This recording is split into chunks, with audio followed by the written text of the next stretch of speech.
Hello, Algebra kids. It is time for exams. This is your midterm. And so what I'm going to do is I'm going to go through what I feel you need for your study guide. And you can go over this. I'm going to be posting this the day before, so you can go over it the night before. And here we go. Here's number one. Number one says, find the y-intercept of the following. What the function itself is y equals, and then it has a negative sign, and then we have x, and I think it says plus 1 squared in parentheses. And there are two ways to look at this. You can either do all of the math, which is foiling, right? And this is going to help you with stuff that's going on later on in the test. If you foil, you just get used to FOIL.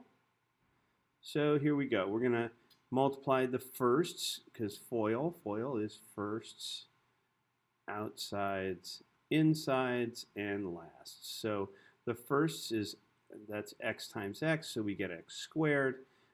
We get x times 1. Those are the two outside terms, and that's plus x, and then 1 times x, of course, is just 1x, and then the lasts are 1 times 1, which is equal to 1. And this is very, very easy, and then you put these two together. So you get x squared plus 2x plus 1.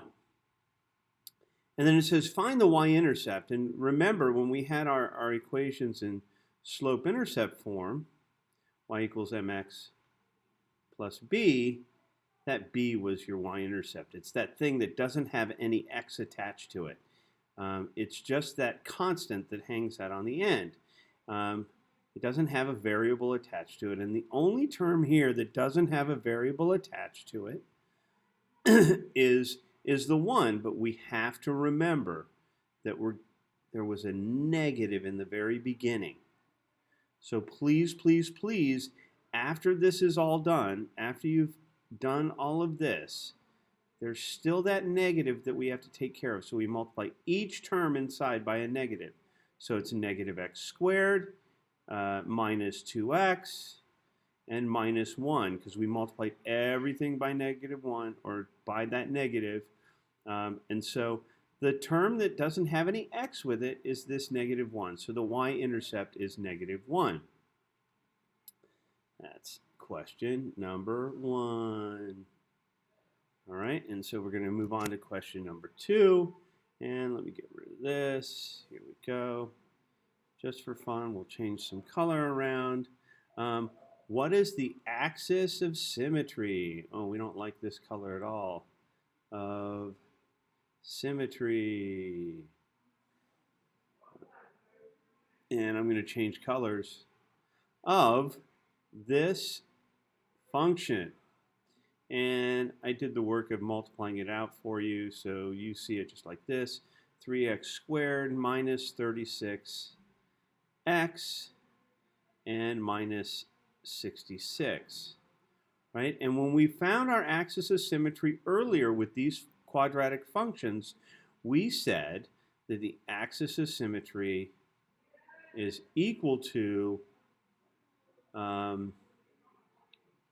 negative b divided by 2a. And that was the part of the quadratic formula that found us our axis of symmetry. So remember, this is a, the coefficient here, negative 3.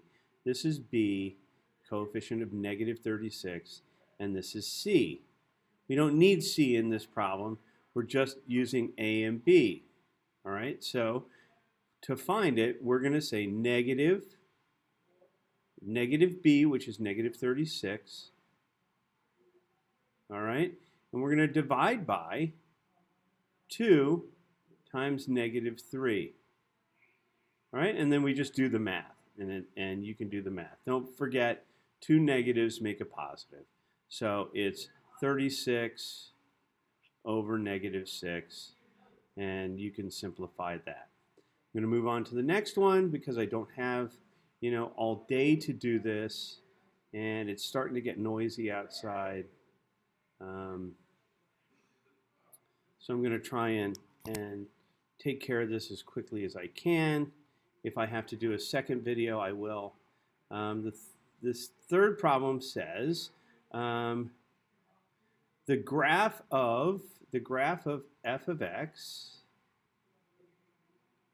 and that's just basically y equals the graph of f of x negative 2x squared plus x opens which way and has a maximum or a minimum. Max or min. And I'll say up or down. So this is a parabola, and we have parabolas that open up. We have parabolas that open downward, right? Well, let's take a look. If it's positive, it opens up, right? If it's negative, it opens down. So we're going to say this opens down. And does it have a maximum or minimum? Well, let's look. This one points down, and it doesn't have a minimum. It goes on forever this way. So it must have a maximum value right there. Okay, so that's the answer there. We'll move on to the next one. Solve by factoring, and I'm just going to give you a different problem here. So when we want to factor, I don't know why this is doing this to me. Let's change colors. So we get rid of that and get rid of that and get rid of that. So we should say let's factor this. Let's factor something. Let's say plus 8x plus 15. All right, and so we have a quadratic here, and it equals 0, right? So what we really want are two values of x that are going to give us 0, right? We're going to x equals something, and it's going to be two different values. And I'll put them up here when I'm all finished. But here I want to break this up into these two sets of parentheses that have a sum or a difference that will, when we multiplied them out, when we FOIL them out, we got this. All right?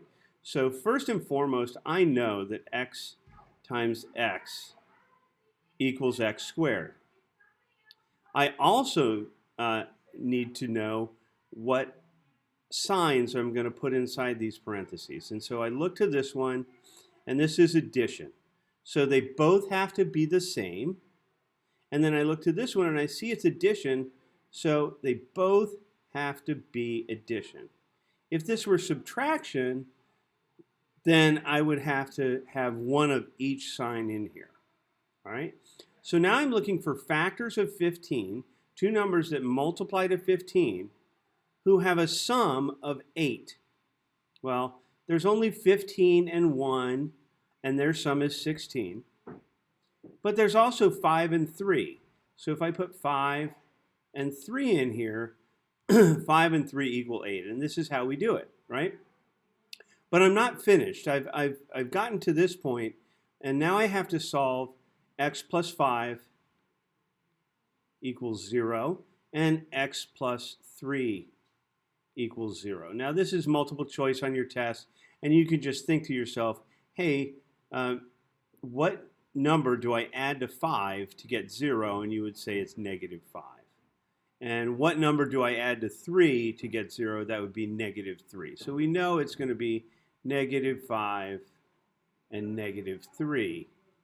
But if you needed to, you could go ahead and solve this by subtracting 5 and subtracting 5, and you would get x equals negative 5, and you would get subtracting 3 and subtracting 3, and you would get x equals negative 3.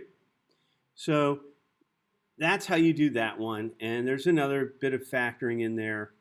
The next problem is similar in that it gives you the roots. And before I erase this, I guess I should show you what those roots are. These things right here, the solutions, are called roots. So if you were solving this problem and you were only given the roots of negative 5 and negative 3, you would say, okay, well, negative 5 and negative 3 are those things we added or subtracted from x to get 0. So we would go backward and we would say, oh, well, if it's negative 5, then we have, x plus 5 equals 0. So you would show the opposite in a set of parentheses, just like this. Okay? And then you would do negative 3, and you'd say, oh, well, negative 3, the opposite would be x plus 3. And then you'd put them into parentheses and make it equal 0, and then you would FOIL, which is what I did in the first bit, which is multiplying the firsts. Let me get rid of that. Sorry, that looks horrible.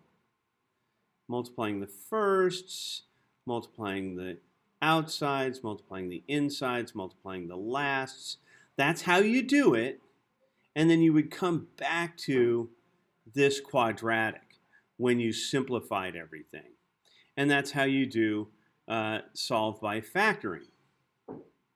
So I'm going to move on. The next problem is a FOIL problem, which is just what you've been shown. I'm not going to do anything different.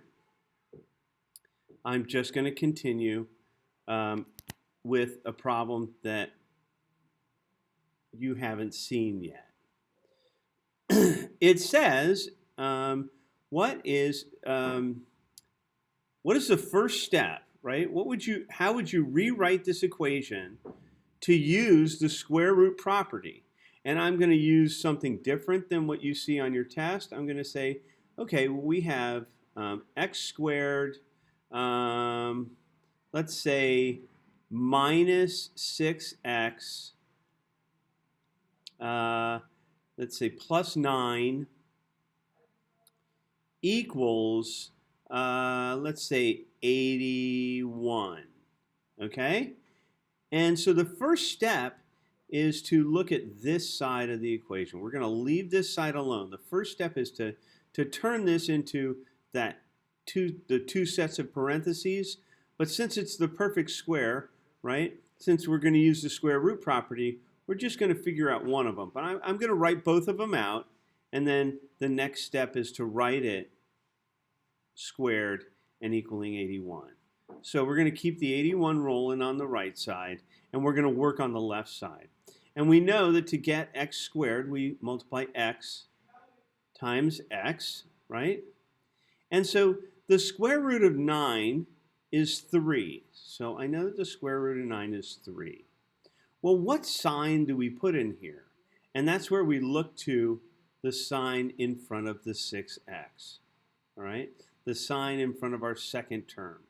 And, right, negative times a negative is a positive, but if they're both negatives, they both have to be the same because we have plus, okay?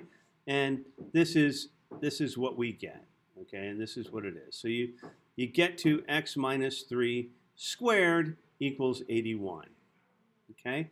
And I'm going to stop the video now, and I will continue a little bit later.